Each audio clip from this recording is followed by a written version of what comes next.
Okay, this is Kevin Helm here. I'm here with Craig Durkee. He's a reliability manager at Holly Frontier. So we're going to run through the questions. Sounds good. Thanks, Kevin. Cool. Looking forward to it. Okay, so the first question I have for you is, what is your favorite part about being a manager?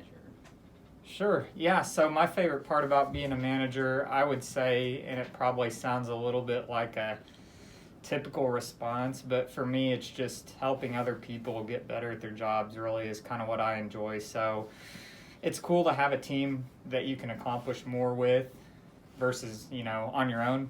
You can get a lot more done with the team that you work with.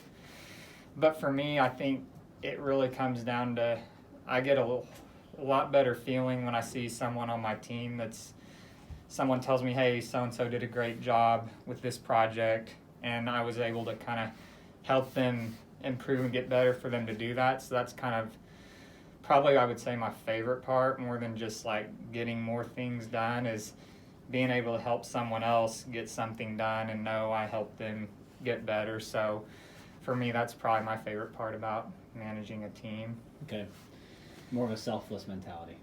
Yeah. So if you had a previous boss that you did not enjoy working for, why did you feel this way? And how does it relate to your style of managing? Yeah, so that's a good question, and it was kind of similar to something we asked with our group, and because I think sometimes you learn more from someone you work for you didn't enjoy working for or with than someone you liked. And fortunately for me, I'm pretty early in my career, so I haven't had a ton of managers even before I worked at Holly Frontier. All the managers that I had here and at other places have always been pretty good.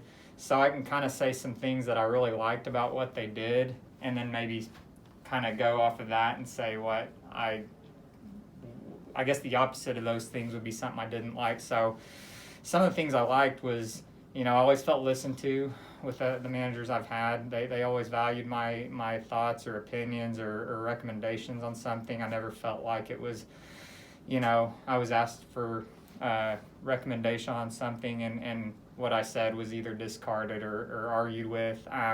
So I felt empowered, I guess, because of that, you could say, for sure. And something else I always like is they tended to support me. They had my back. I felt like, if I were to do something, especially if it was something they had kind of given me a project or assignment to do, they would kind of let me run with it and then have my back if I made a mistake. Sometimes you learn from your mistakes, and they always would help me understand if I did make a mistake, but then have my back too and realize it was a learning thing. So I really those are two of the things I really, I guess, liked and I try to do for my team.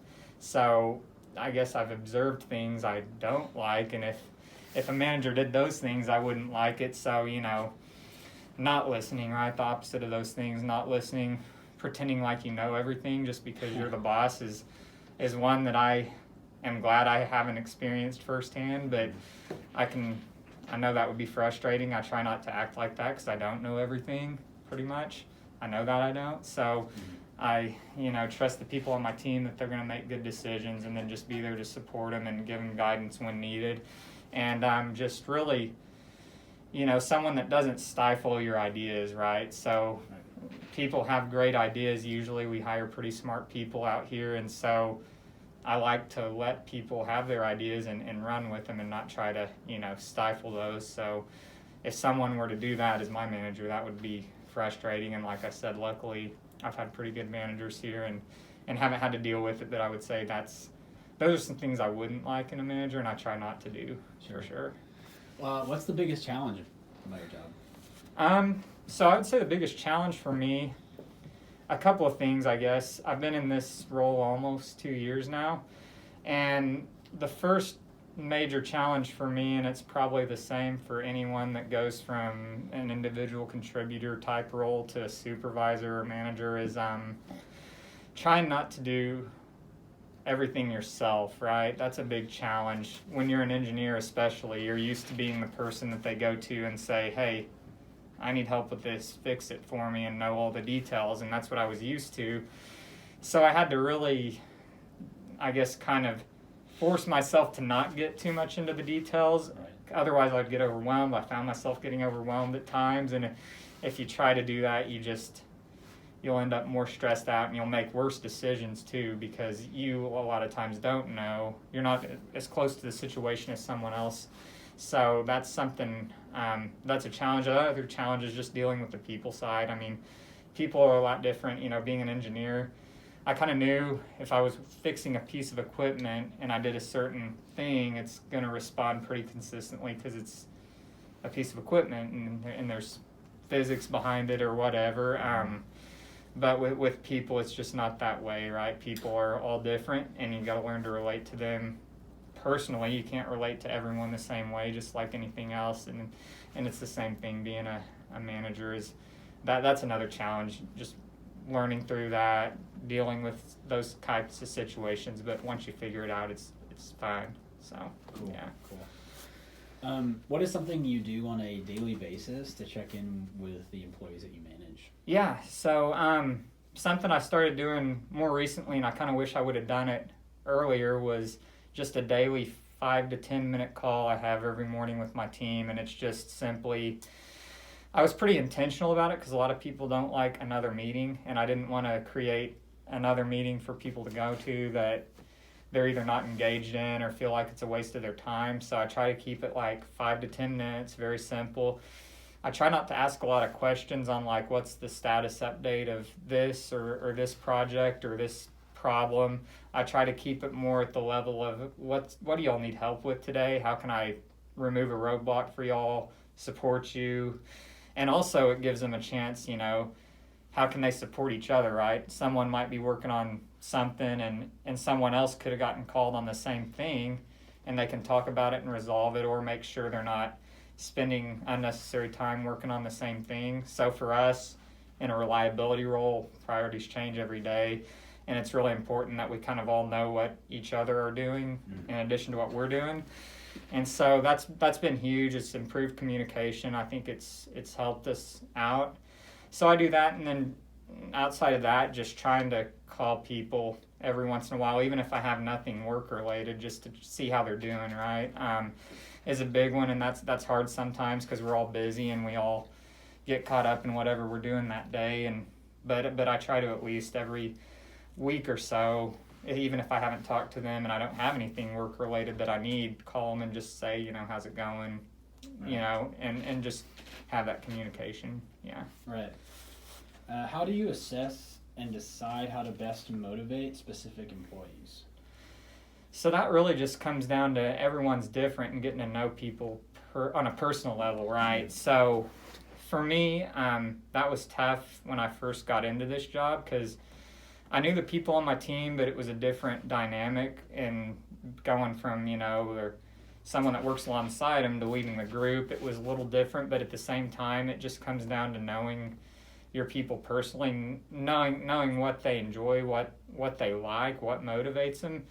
You know, it's easy to think, you know, if I give someone a big bonus, that's going to get them more motivated or incentivize them. And sometimes that's just not the case. I mean, it works some, but sometimes people value their time with their family at home more than getting a bigger bonus, right? So for someone, it might motivate them if they do a good job. Hey, go home early today, spend more time with your family, right? So it comes down to knowing people, building a relationship with them, and really using that knowledge of what they value to help you know, hey, how can I reward someone and give them something that matters? Maybe it's more responsibility, right? They want to do something different and something they enjoy more in their job and more responsibility, and that's not necessarily, sometimes it comes along with a raise, sometimes it doesn't, but just knowing people on a personal level, I think, is big.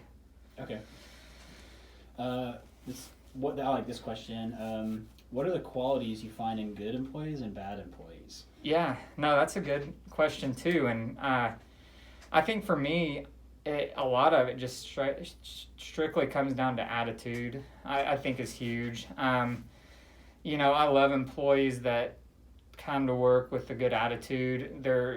They have a positive mindset when they come to work, because especially in a refinery and a reliability engineering, you get hit with so many different types of issues, and a lot of times you don't know how to deal with them, so your attitude's pretty important, and the way you handle situations is big. So that's one that I would say is really big for me. And and for as far as a bad employee, it's kind of the same thing, but in reverse. A lot of times I would prefer to have someone, maybe even if they're not as technically knowledgeable as someone else or not as skilled even, but they have a great attitude. I would prefer someone like that 10 times out of 10 than someone who's got all the knowledge and skill in the world but can't work with anyone, or thinks they know more than everyone else and doesn't get along with anyone. To me, that a lot of times will overshadow any skill they do have, because you can't do anything alone. You need people on board with you, and if,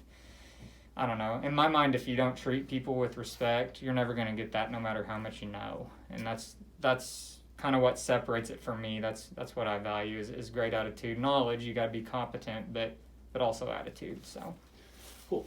And the last question that I have for you is, what qualities do you look for in younger or newer employees?